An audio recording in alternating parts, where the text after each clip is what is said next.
Assalamualaikum warahmatullahi wabarakatuh. Waalaikumsalam warahmatullahi. Bismillah, alhamdulillah, wassalatu wassalamu ala rasulillah wa ala alihi wa sahbihi wa mawalah, la hawla wa la quwata illa billah, amma ba'du.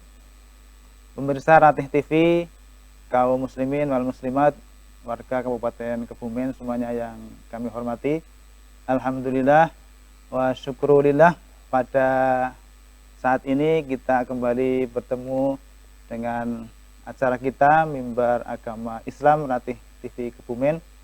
Mudah-mudahan acara ini akan bermanfaat bagi kita semua, khususnya kaum muslimin dan muslimat. Dan di studio pada saat ini sudah hadir narasumber yang spesial, yaitu Bapak Kepala Kantor Kementerian Agama Kabupaten Kebumen, Bapak Haji Ibnu Asaduddin, SAG MPD. Assalamualaikum Bapak. Waalaikumsalam warahmatullahi wabarakatuh. Selamat bertemu Mas. Sehat Bapak? Alhamdulillah, sudah olahraga. Sudah olahraga, kegiatannya padat ya? Alhamdulillah, alhamdulillah. Ayo, mudah-mudahan kita senantiasa sehat. Amin. Walaupun sekarang ada Omikron ya Bapak. Amin, amin. Pemirsa Ratih TV, kaum muslimin dan muslimat yang kami hormati, pada sore hari ini kita akan menyampaikan materi yang lagi yang lagi jadi pembahasan, bahkan mungkin ada yang membuat menjadi polemik di media sosial, yaitu terkait pedoman penggunaan pengeras suara di masjid dan musola. Untuk itu kita perlu mendengarkan apa yang disampaikan oleh beliau Pak Kepala Kantor, khususnya di sana juga nanti akan menjelaskan tentang Surat Edaran Menteri Agama nomor 5 tahun 2022 yang menjelaskan tentang pedoman itu. Kepada Bapak Kepala, monggo dipersilakan Bapak. Mau izin saya buka ya, biar silakan. suaranya jelas. Bismillahirrahmanirrahim. Assalamualaikum warahmatullahi wabarakatuh. Waalaikumsalam warahmatullahi wabarakatuh. Pada seluruh masyarakat Kabupaten Kebumen, khususnya kaum muslimin dan muslimat, kita bertemu di sore hari ini. Tentunya sebagaimana yang sudah dijelaskan oleh Mas presenter tadi, bahwa ada fenomena-fenomena yang berkembang di masyarakat ya, di media sosial sangat gencar sekali, yang sebetulnya di masjid, di musola tidak ada masalah sebetulnya, tetapi yang gencar justru malah di media sosial, Bapak Ibu sekalian. Baik Bapak Ibu sekalian yang saya hormati, Kementerian Agama harus hadir, negara harus hadir terkait dengan tata kehidupan masyarakat. Bahwa kehadiran negara dalam hal ini Kementerian Agama adalah salah satunya menjamin terkait dengan kebersamaan. Karena sebagaimana yang sudah kita ketahui bersama bahwa Indonesia itu adalah multidimensi, multikultural, multi pekerjaan. Tentu di Indonesia juga banyak yang sibuk, banyak yang sakit, banyak juga yang sehat. Nah, itu semua juga harus kita kelola dan kita atur bersama. Kementerian Agama dalam hal ini, Bapak Ibu sekalian, tentu sudah mendengarkan aduan, sudah mendengarkan keluhan di masyarakat, di antaranya adalah terkait dengan pengeras suara. Jadi ketika Gus Menteri kita ini yang peka terhadap aduan masyarakat, beliau menindaklanjuti. Jadi bukan berarti semata-mata atau sekonyong-konyong Menteri Agama mengeluarkan surat edaran terkait dengan pengeras suara, tetapi ini tentunya sudah mendapatkan masukan-masukan dari berbagai masyarakat. Contoh yang terjadi di sebuah perumahan, masjidnya kecil, speakernya sangat keras sekali, tentu itu mengganggu bagi yang memang sakit, bagi yang memang sedang rapat dan lain sebagainya. Tentunya ketika Gus Menteri kita melihat begitu dinamikanya masyarakat yang ada, maka beliau segera hadir untuk mengatur, bukan melarang, Mas. Mengatur ya. Mengatur, bukan melarang. Karena hidup di dunia ini kan memang harus ada aturan main. Ada sebuah perumahan yang begitu kerasnya, volumenya besar sekali. Nah, ternyata di perumahan satu komplek itu kan mungkin ada yang sakit dan sebagainya. Dia merasa terganggu. Bukan terganggu oleh suara azannya, bukan. Tapi terganggu oleh begitu kerasnya pengeras. Jadi, Bapak Ibu sekalian, kaum muslimin dan masyarakat Kabupaten Kebumen, bahwa Kementerian Agama itu mengatur pengeras suaranya, bukan mengatur azannya. Nah, sehingga jangan diplesetkan ini Kementerian Agama membatasi, tidak. Tapi yang kita atur adalah pengeras suaranya. Tentu sama-sama kita paham, Mas Presenter, bahwa pengeras suara adalah sebagai salah satu alat syiar. Jadi tentu ada yang di rumah, ada yang di masjid itu sendiri. Nah, pengeras suara ini digunakan adalah memang diatur untuk dua itu, Mas. Untuk yang di luar masjid dan di musola juga harus mendengar, dan yang di dalam masjid juga harus mendengar. Karena kasihan ya ketika adzan tidak pakai pengeras suara, dia suaranya hilang. Kemudian bagi yang kultum atau setelah sholat itu kan juga memerlukan pengeras suara. Oleh karena itu pada esensi peraturan pengeras suara ini adalah, Bapak Ibu sekalian yang saya hormati, bukan untuk membatasi, apalagi melarang, tetapi mengatur. Di antaranya, Bapak Ibu sekalian, sama-sama kita ketahui, Pak Slihin, bahwa pengeras suara ada luar, juga ada dalam. Mik luar, mik dalam. Mik dalam dan mik luar. Maka tentunya para takmir itu harus mulai lebih profesional. Kalau mungkin kemarin para takmir hanya speaker luar saja, maka dengan peraturan ini, maka takmir harus mengubah jati diri mereka untuk melayani umat. Sehingga ada speaker luar dan speaker dalam. Dan dalam SE ini, Mas Lihin, kita atur juga kapan itu suara luar, kapan itu mik dalam. Sudah kita atur semua. Contoh, Mas Lihin dan Bapak Ibu sekalian, sholat subuh.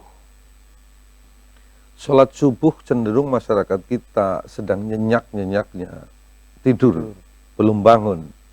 Maka Bapak Ibu sekalian, ada sebagian masyarakat yang nunggu-nunggu azan. Tapi juga ada sebagian masyarakat yang kok mau ini rampung-rampung gitu ya. Nah, tentunya ini harus pakai speaker luar. Maka Menteri Agama sudah ngatur dalam SE nomor 5 ini, Mas Lihin, sholat subuh itu ada tarhim sebelum azan itu, ada kiroah, ada sholawatan, diperbolehkan. Untuk apa? Agar untuk membangunkan masyarakat yang masih tertidur. Tetapi tidak boleh lama-lama, Mas. Jadi kalau subuh itu diberi waktu 10 menit sebelum azan. Sholawatan, tarhim, atau kiroah. Atau langsung suara koriknya, atau langsung pakai tape recorder biasanya itu. Dan itu hanya diberi waktu 10 menit. Setelah 10 menit rampung azan. Itu memakai suara luar. Ketika sholat subuh, tentu biasanya para imam kan ada memakai mic. Kenapa itu? Karena agar jamaah mendengar. Jadi kalau enggak ya enggak dengar toh. Nah, apakah ini pakai suara luar? Tidak. Karena saat sholat subuh difungsikan untuk para jamaah memakai mic dalam. Tentunya Bapak Ibu sekalian ada sebuah musola atau tempat ibadah yang habis subuh ada kultum. Apakah kultum pakai suara luar atau suara dalam? Dia pakai suara dalam. Jadi cukup pada saat sholat subuh 10 menit sebelum adzan, kemudian pada saat sholat dan kultum dia cukup suara dalam. Begitu pula ada zuhur, asar, maghrib, dan isya. Juga sama. Hanya bedanya jamnya. Kalau subuh 10 menit, maka selain subuh itu kita diberi membatasi atau mengatur 5 menit, Mas. Mik luarnya 5 menit. Mik luar 5 menit. Jadi sebelum adzan zuhur, asar, maghrib, isya itu mik luar 5 menit adzan. Setelah itu baru kemudian pakai mik dalam. Bukan hanya pengaturan sholat rawatib saja, tetapi ada Ramadan nih, sebentar lagi masuk di Ramadan. Di Ramadan sudah kita atur juga sama, tentunya ada sholat taraweh. Kemudian ada apa itu namanya? Tadarus. Tadarus. Pengajian. Kita atur tuh. Sama dengan pemberlakuan maghrib, asar, dan lain itu 5 menit sebelum sholat isya dia pakai mic luar. Sholat tarawih pakai mic dalam. Tadarus juga pakai mic dalam. Maaf. Artinya sudah sedemikian indahnya ya Kementerian Agama hadir untuk menjelaskan kepada masyarakat. Setelah Ramadan ada namanya Idul Fitri. Ada namanya Idul Adha. Itu juga sudah kita tuangkan di dalam esai tersebut. Sehingga diharapkan kehadiran sholat, kehadiran pengeras suara ini menjadi rahmat, bukan menjadi madarat kepada orang-orang yang tidak memerlukan. Demikian pula saat PHBI, Mas. Rajaban dan lain sebagainya yang dilakukan di masjid juga sudah kita atur. Pengaturan kita, Bapak Ibu sekalian, adalah tanggung jawab kita bersama. Bukan hanya kementerian. Kementerian sudah pasti, Mas. Kakanwil, kepala kantor, kepala KUA, penyuluh, ini yang keluarga besar kita. Kita juga harus bekerja sama dengan MUI, dengan takmir masjid, dan juga dengan DMI. Nah, hikmah dari SE ini diantaranya adalah ketika takmir masjid akan mengeluarkan adzan, ketika takmir masjid akan menyampaikan kiroah, maka tentunya kalau yang dulu biasanya adzan subuh, orang sepuh-sepuh, lah mulai hari ini tidak. Justru takmir masjid harus sudah menggalang kekuatan bagaimana mencari kori-kori terbaik di desanya. Bagaimana memberikan petugas azan juga azannya yang baik. Jadi tidak orang-orang itu saja dan rata-rata sepuh lah regenerasi. Jadi hikmah dikeluarkannya surat edaran ini menjadi milik kita. Ini menjadi milik bersama, sehingga di Kabupaten Kebumen pada khususnya dan Indonesia pada umumnya, dengan kehadiran surat edaran Kementerian Agama ini, maka pelaksanaan ibadah yang ada di Indonesia khususnya Kabupaten Kebumen akan menjadi lebih rahmat, akan lebih mengedepankan kasih sayang kepada sesama. Karena ada yang suka suara keras, ada yang tidak. Itulah penting kehadiran Kementerian Agama, Mas, melalui ini. Untuk itu, Mas Solehin dan masyarakat Kabupaten Kebumen tentu ada pengawasan. Ada pertanyaan, Mas, ini kalau yang bandel nih disangsi enggak gitu ya? Yeah. Tentu bukan berbicara masalah sanksi atau hukuman, tidak. Kembali bahwa ini tanggung jawab kita bersama, ini tugas kita bersama, maka yang ada bukan sanksi, tetapi yang ada adalah terus pembinaan, terus sosialisasi. Sehingga surat edarannya akan kita sosialisasikan kepada seluruh stakeholders yang ada melalui resmi, Mas, dan bukan rangkuman. Tapi kita akan edarkan ke seluruh takmir, kita akan edarkan ke stakeholders yang ada, utuh surat edaran itu. Tentu Mas Solihin dan teman-teman sekalian ini ramai lagi di media massa ya, media sosial terkait dengan polemik nih dengan ini. Oleh karena itu, Bapak sekalian, mudah-mudahan kehadiran kita pada sore hari ini bisa menyejukkan polemik-polemik itu. Tentu wajar, Mas. Ada yang suka, ada yang tidak suka. Itulah dunia, Mas. Jadi polemik itu jadi lebih besar di media massa, betul, sosialnya ya, daripada di bawah ya. Jadi kalau di jamaah udah biasa lah itulah. Jadi dibesar-besarkan saja. Tetapi juga kita tidak boleh menutup diri, Mas. Itulah dunia. Jadi ketika ada polemik-polemik ya kita jawab dengan bahasa-bahasa yang santun. Dan ini ada pesan Kakanwil, Mas Lehin. Iya, Bapak. Tentu muncul pro kontra, tentu muncul polemik. Alhamdulillah di Kebumen karena sebelum ini keluar, kita sudah ada sarasehan tuh. Sarasehan. Sudah diskusi, jadi alhamdulillah, insya Allah Kebumen aman. Kondusif, jadi tidak ramai itu. Mungkin dengan kehadiran kita pada sore hari ini menjadi penyejuk di Kabupaten Kebumen pada khususnya. Dan juga kalau nanti kok kemudian muncul polemik-polemik, pesan Kakanwil, dijawab dengan bahasa yang kasih sayang. Santun ya? Santun, nggak boleh ada ketegangan. Karena Islam ini adalah agama rahmat. Maka kehadiran Islam adalah menjadi rahmat di sekitarnya. Saya kira itu Mas Lehin dan kaum muslimin muslimat pada khususnya ada di Kebumen dan masyarakat Kebumen. Mudah-mudahan apa yang kami jelaskan pada hari ini bisa menambah wawasan kita semuanya bahwa inilah kehadiran negara untuk mengatur bangsanya agar hidup penuh dengan kedamaian. Berarti itu Bapak, kalau di masjid-masjid itu dimulai dengan qiraah ya. Dan qiraah itu kan sudah di setting waktunya, berarti ada Betul. setting ulang lah ya. Bisa juga. Jadi karena kan waktu tadi ya, suara luar sebelum subuh kan 10 menit. Iya. Ya berarti dia nyetingnya cari 10 menit. 10 menit sebelum azan. Atau ketika masuk 10 menit si petugasnya, kan bisa pakai kaset tuh. Kaset ya. Ya begitu mau 10 menit, dia langsung shadaqallahul azim. Kan bisa saja. Atau kita mulai Yang otomatis ada Pak sekarang itu. 10 menit ya? Jadi orangnya masih tidur tapi itunya qiraahnya sudah bunyi. Oh, udah bunyi. Iya. Berarti di sistem yang di Sistem, depan itu ya? Iya, sistem. Itu berarti harus setting ulang, Mas. Setting ulang. Jadi justru dengan kehadiran SE ini semua ikut bergerak. Ilmu-ilmu IT juga bergerak. Terus yang dipasang di papan-papan masjid itu juga sekarang itu sudah mulai menyeting semua itu. Jadi inilah kehadiran kita, Mas Lehin dan masyarakat. Intinya bahwa dengan kehadiran SE, pengaturan pengarah suara di Masjid Mushola itu agar kerukunan beragama semakin terjaga gitu, Pak. Betul. Jadi bukan hanya rukun, toleransi. Muncullah kerukunan, muncullah toleransi. Kenapa? Kerukunan, toleransi dan kebersamaan ini karena sudah ada program besar, Mas. Kalau di negara ini Indonesia Maju. Yeah. Kalau di Kebumen Semarak. Mana mungkin kemudian program Bupati Semarak bisa kita capai ketika umatnya tidak rukun. Mana mungkin Indonesia akan bergerak maju menuju sejahtera, apalagi di 2045 itu sudah era Indonesia emas, mungkin kita tidak menangi. Nah, tapi tugas kita, Mas, untuk menyiapkan itu.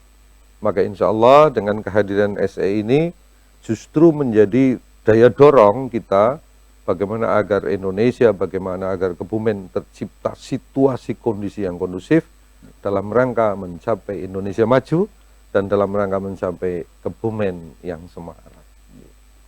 Terima kasih Bapak Sama-sama. Kepala. Mudah-mudahan sehat terus ya. Amin. Tetap Mudah-mudahan jaga sehat. kesehatan, tetap minum, dan jangan lupa, Mas, kemana-mana harus pakai masker, Mas. Salam dari Kantor Kementerian Agama Kabupaten Kebumen kepada seluruh masyarakat yang ada di Kebumen. Tetap jaga kesehatan, kita fokus untuk memperjuangkan dan mensukseskan Kebumen Semarak. Terima kasih. Sebelum kita tutup, mungkin ada closing statement, Bapak Kepala, ada? Oke, di closing statement ini, mari bersama wujudkan 3 komitmen untuk melaksanakan program-program, termasuk SE. Komitmen kebersamaan. Jadi luar dan dalam semua kita harus sama-sama senasib, sama-sama perjuangan. Yang kedua adalah komitmen berprestasi. Jadi kita sudah harus mulai diskusi, harus sudah mulai di media sosial juga yang berprestasi. Dengan tujuan apa, Mas?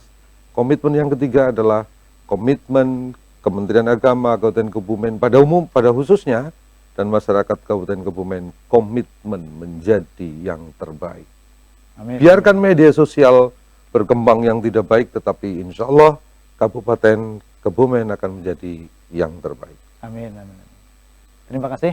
Sama-sama, Mas. Bapak Kepala Kementerian Agama Kabupaten Kebumen, Bapak Haji Ibnu Asaduddin, SAG, MPD.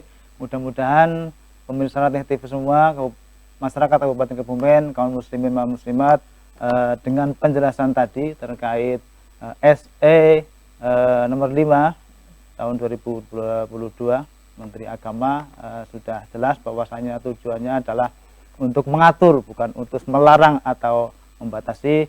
Dan mudah-mudahan di Kabupaten Kebumen ini semakin tercipta kerukunan dan harmonisasi dalam kehidupan bermasyarakat dan beragama.